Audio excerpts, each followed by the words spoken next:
Kejutan, tim Capons dan Dion Mark tak dibawa Indra Syafri. Kontrak gila Cristiano Ronaldo di Al Nassr. Neymar menuju Chicago Fire. Chelsea coba suap Premier League. Halo football lovers, jangan lupa untuk subscribe dan nyalakan lonceng notifikasi untuk terus mendapatkan berita seputar dunia sepak bola terbaru spesial untuk Anda. Hari ini order, besok langsung kirim kaos bola eksklusif merchandise Starting 11. Order sekarang, klik link di deskripsi.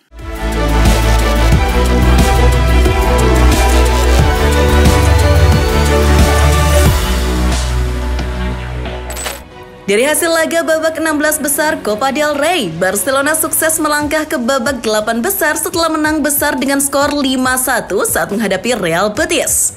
5 gol Blaugrana di laga ini masing-masing diciptakan oleh Gavi di menit ketiga, Koundé di menit ke-27, Raphinha di menit ke-58, Ferran Torres di menit ke-67, serta ditutup dengan gol Lamine Yamal di menit ke-75. Di tempat lain, Atletico Madrid juga sukses melangkah ke 8 besar Copa del Rey setelah mengandaskan tuan rumah Elche 4 gol tanpa balas. 4 gol Los Rojiblancos di laga ini masing-masing dicetak oleh brace dari Alexander Sørloth di menit ke-8 dan 29, Rodrigo Riquelme di menit ke-61, serta Julian Alvarez di menit ke-75. Dari Spanyol mampir sejenak ke Jerman. Dari laga lanjutan Bundesliga Spieltag 17, Bayern Munchen sukses raih 3 angka setelah mencukur tamunya Hoffenheim 5 gol tanpa balas. Parade 5 gol Die Roten masing-masing dilesakan oleh brace dari Leroy Sané di menit ke-7 dan 48, lalu Rafael Guerreiro di menit ke-12, penalti dari Harry Kane di menit ke-26, serta gol penutup dari Serge Gnabry di menit ke-66. Hasil ini membuat pasukan Vincent Kompany sementara masih kokoh di puncak klasmen dengan 42 poin. Beralih ke hasil lanjutan laga Serie A Giornata 19. Inter Milan gagal memetik poin penuh setelah ditahan imbang Bologna 2-2 di Giuseppe Meazza. Nerazzurri sempat unggul lebih dulu 2-1 di babak pertama lewat gol yang dicetak Denzel Dumfries di menit ke-19 dan Lautaro Martinez di menit ke-45. Namun di menit ke-64, Rossoblu berhasil menyamakan kedudukan lewat gol yang dicetak Emil Holm. Berkat hasil ini, anak asuh Simone Inzaghi sementara berada di peringkat 2 dengan koleksi 44 poin. Lanjut ke hasil dari lanjutan laga Liga Inggris pekan ke-21. Debut David Moyes sebagai pelatih Everton tercoreng setelah Everton menyerah 0-1 atas Aston Villa di Goodison Park. Gol satu-satunya dari pasukan Unai Emery di laga ini diciptakan oleh Ollie Watkins di menit ke-51. Dengan hasil ini, The Villains sementara berada di peringkat 7 dengan 35 poin. Sedangkan The Toffees berada di peringkat 16 dengan 17 poin saja. Sementara itu di St. James Park, Newcastle United sukses menang besar atas tamunya Wolves 3-0. 3 gol The Magpies di laga ini masing-masing diceploskan oleh brace dari Alexander Isak di menit ke-34 dan 57, serta 1 gol dari Anthony Gordon di menit ke-74. Raihan 3 poin ini membuat anak asuh Eddie Howe sementara ini berada di peringkat 4 dengan 38 poin. Dari London Utara, laga derby sengit antara Arsenal versus Tottenham Hotspur akhirnya dimenangkan oleh tuan rumah Arsenal dengan skor 2-1.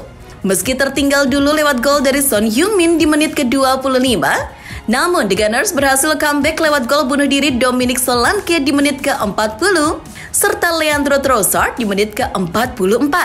Kemenangan ini membuat meriam London kini berada di peringkat 2 dengan 43 poin. Sedangkan The Lilywhites terdampar di peringkat 13 dengan 24 poin. Ada hal menarik dalam kemenangan Arsenal atas Spurs di Emirates.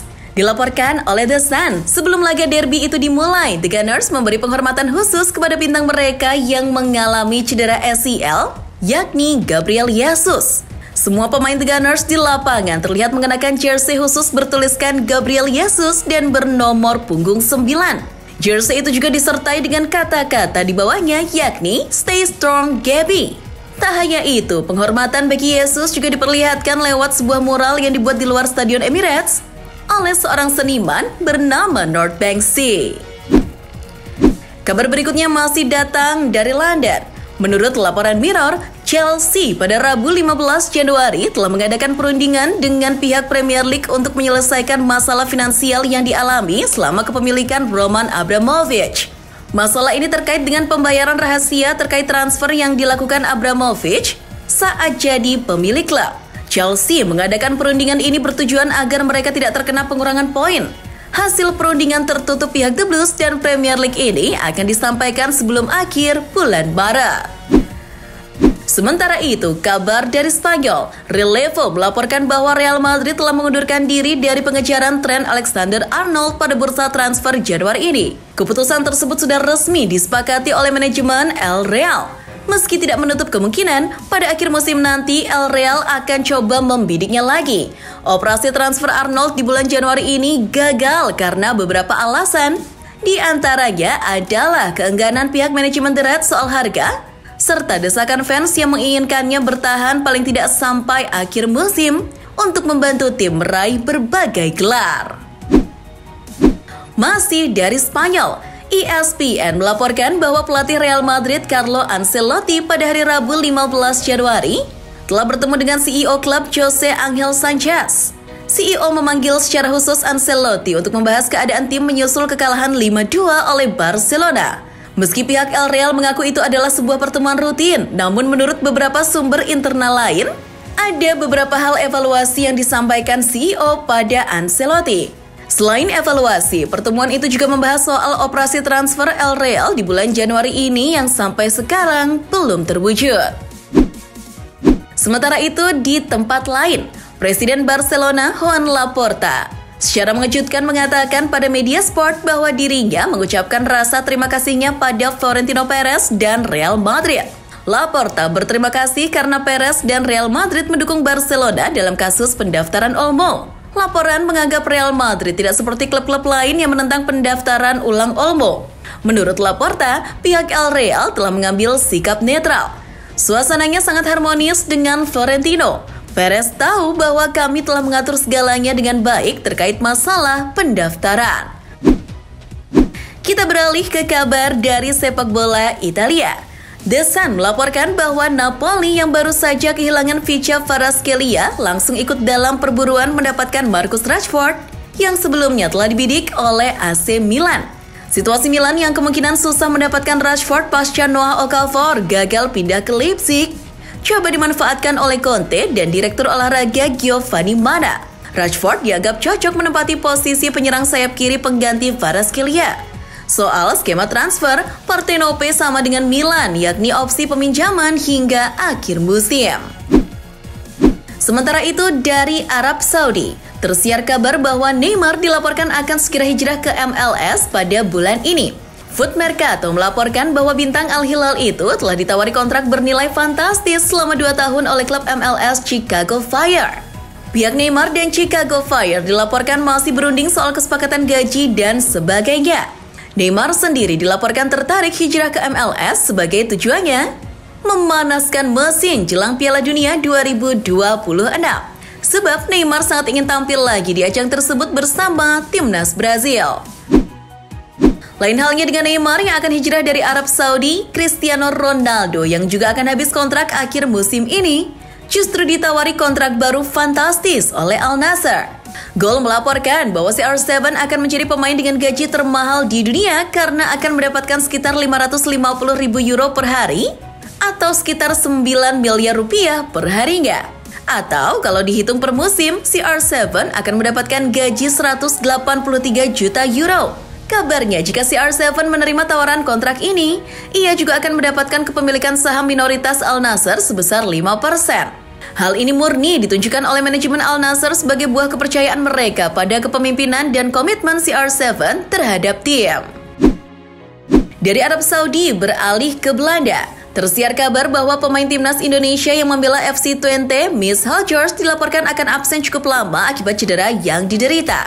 Kabar ini dikonfirmasi langsung oleh asisten pelatih Twente, Peter Uneken.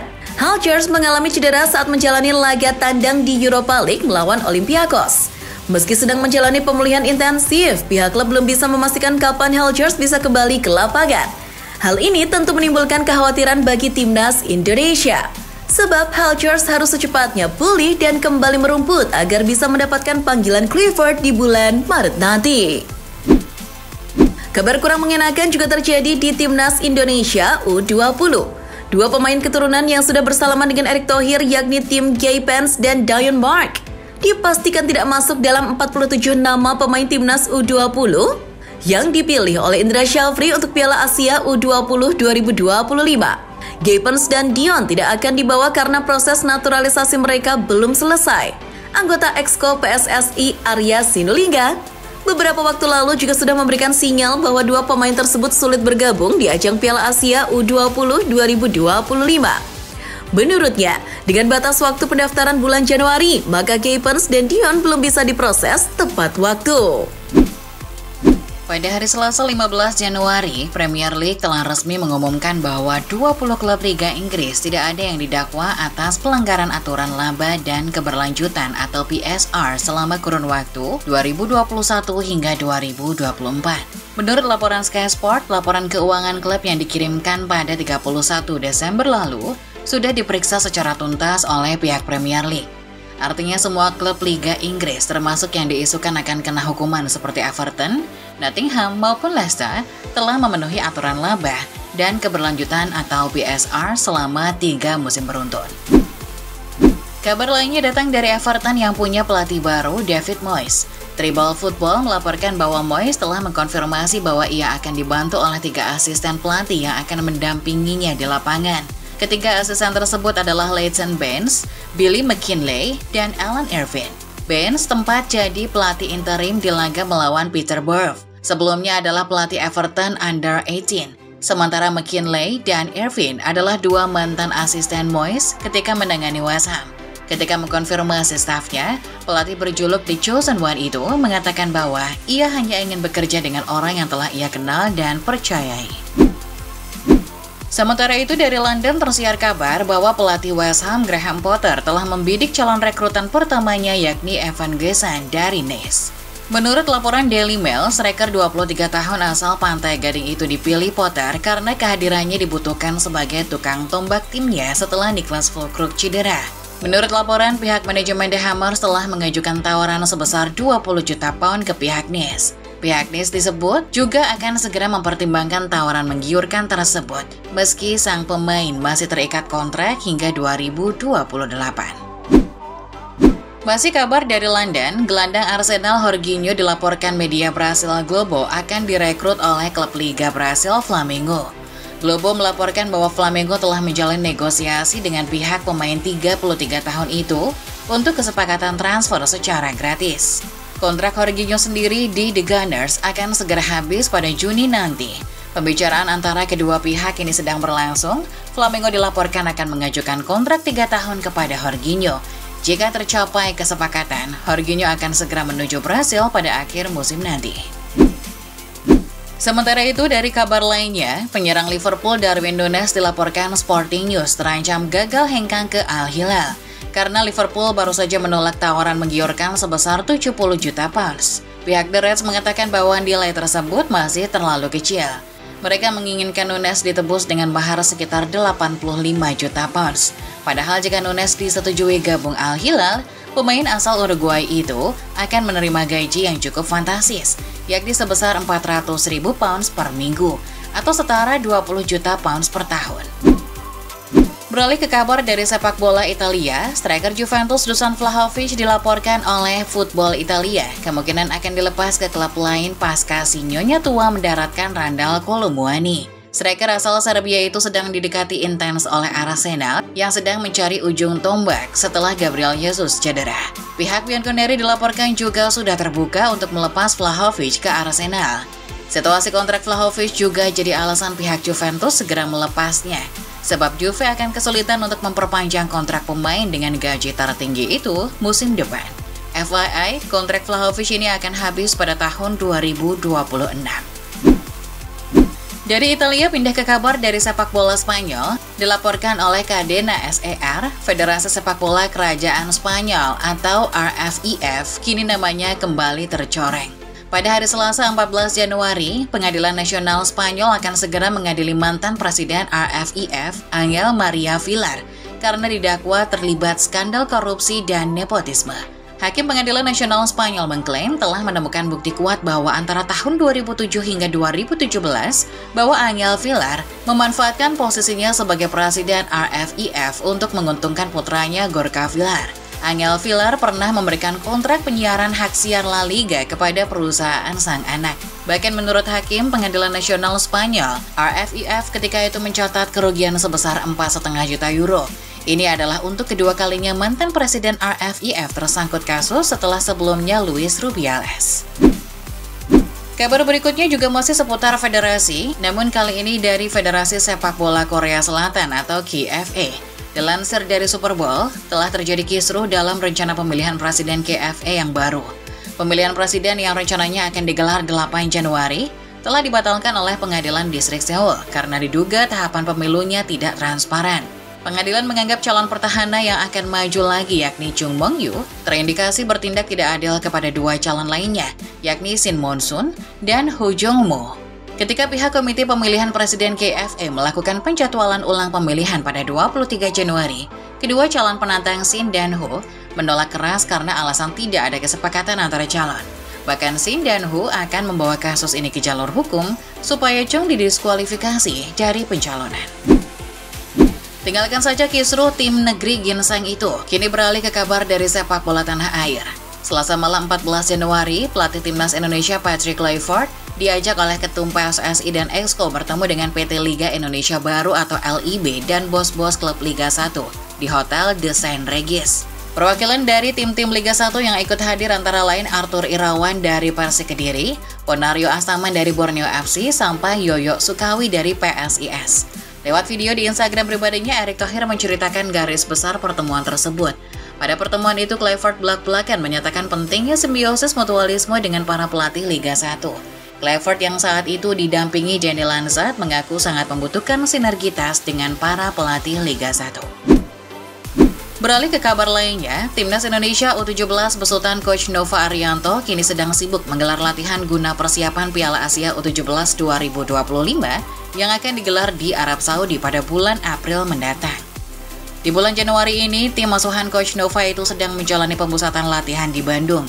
Salah satu agenda pemusatan latihan tersebut adalah uji coba menghadapi tim Korea-Korea Selekau atau KKS yang diinisiasi oleh anggota DPR Bambang Wuryanto alias Bambang Pacul. Tim KKS ini kebetulan dilatih oleh Justinus Laksana atau Coach Justin.